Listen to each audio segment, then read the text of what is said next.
No Brasil, para aqueles que não sabem, a folha de pagamento é submetida à incidência de diversos tributos, os quais têm a finalidade de financiar ou custear a previdência social, ou seja, os benefícios sociais. Assim, tanto empregadores quanto empregados contribuem para essa finalidade por meio do pagamento de tributos. De forma geral, os tributos que incidem sobre a folha de pagamento são classificados como contribuições sociais, que são as previdenciárias, outras entidades, RAT, e por fim as empresas também estão sujeitas ao pagamento do fundo de garantia. Um percentual do valor que o empregado recebe de salário, a empresa é obrigada a pagar 8% sobre FGTS. Neste vídeo, pessoal, eu tenho o objetivo de falar de forma sucinta sobre os tributos que incidem sobre a folha de pagamento das empresas. Então, se você quer conhecer um pouquinho mais sobre esse assunto, continue nesse vídeo. Os tributos que as empresas optantes pelo lucro presumido, lucro real e Simples Nacional, mais especificamente empresas que se enquadrem no anexo 4 do Simples Nacional, estão sujeitas a contribuição previdenciária patronal, no percentual de 20% sobre a folha de pagamento.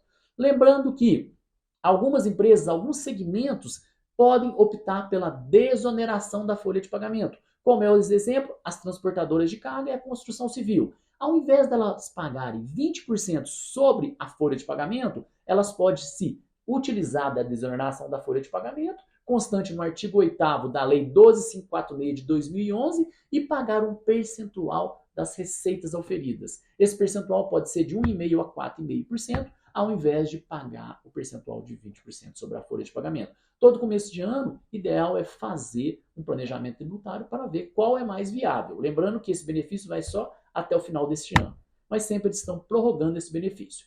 Outra contribuição é RAT, conhecido também como SAT, que é calculado sobre um percentual sobre o FAP. O FAP é o Fator Acidentário de Prevenção, que foi concebido como um instrumento para impulsionar a prevenção de acidente de trabalho. A intenção era encorajar as empresas a estabelecerem medidas que propiciassem um ambiente de trabalho mais seguro para os empregados. Esse incentivo ocorreu por meio da flexibilização da cobrança desse FAP, desse tributo, do RAT no caso, né? O FAP, com uma alíquota que varia de 0,5 a 2, que ele é multiplicado pelo RAT, ou seja, ou melhor, o RAT é multiplicado pelo FAP.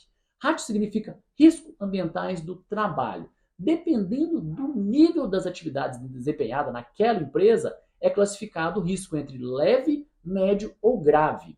Então, o RAT representa um percentual de 1, 2 ou 3%, leve, médio ou grave, que deverá ser multiplicado pelo FAP, que eu falei que é de 0,5% ou 2%. Então, eu pego, se uma empresa, por exemplo, tem 3% de RAT multiplicado por 2 de FAP, nós chegamos a 6% de pagamento de RAT, que é um valor muito alto, que é o valor máximo por sinal. Então é importante as empresas terem atenção a acidente de trabalho. Outro tributo que incide também sobre a folha de pagamento é as outras entidades. SESC, SENAT, SENAI, são essas outras entidades, também conhecido como Sistema S, que o percentual que é pago para essas outras entidades varia mais ou menos em 5,8%. É um percentual pequeno para cada uma dessas entidades, mas a regra geral dá aproximadamente 5,8%, havendo alguns segmentos que esse percentual é menor.